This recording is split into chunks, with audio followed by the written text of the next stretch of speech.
You hear people talk about the famous Kodiak community and how diverse it is. Yeah, we're pretty diverse. We're pretty diverse. Very diverse. Very. I think we're pretty diverse here in Kodiak. But with diversity comes prejudice and misunderstandings to those around you. Believe it or not, there is prejudice, discrimination, and racism between the diverse groups on Kodiak. What forms of prejudice have you seen in Kodiak? On my part, racial.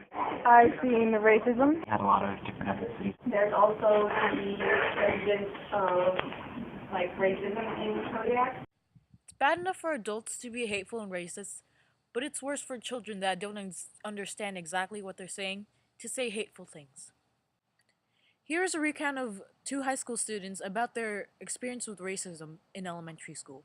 There was a white boy in our class, and apparently we hated him, so we destroyed his backpack because he was white, and we called him Cracker because he was white, and he's not like the rest of us.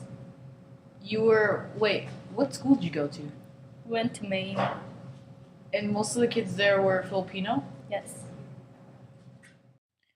We are not born with hate-filled veins and are not by nature racist. Prejudice is learned, especially through influences around you. I did not target the boy because he was white. I targeted the boy because everybody else was doing it. So I was like, why not? And joined in. Now we will hear about children's experiences with racism throughout their childhood. So have you faced any racism in the Kodiak community? Yeah, I have. I was in the third grade. I went to the park with my friend Abby, and there was these two American kids. They were a girl and a boy, and Abby and I were on the swings, and they told us to get off the swings, but we said no. They said to us to get out of the park because it's only for white kids and not brown people and stuff. We were standing around. Nana was with me too, and some Spanish people. I don't know why they just came out of nowhere. They said, "We're Spanish are better. Filipinos sucks." I think I was in second grade. They said Spanish are better than Filipinos, or Pino penis like that.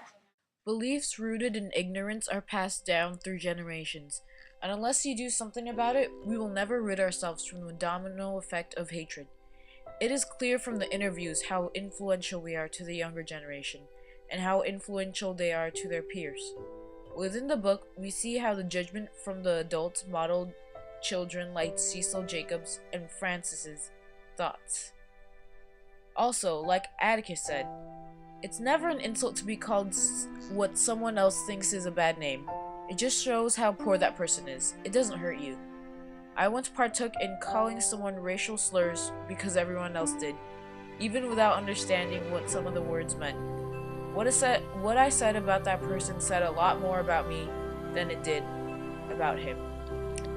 But even when I stopped partaking in the constant bullying, I had no intention of stopping it. Like Dolphus Raymond, I did not stand up for what is right because of fear. There are two kinds of evil people, those who do evil things and those who see them and do nothing. Don't be the one who accepts prejudice. Believe there can be change. A leader is a dealer in hope. Will you set the right example?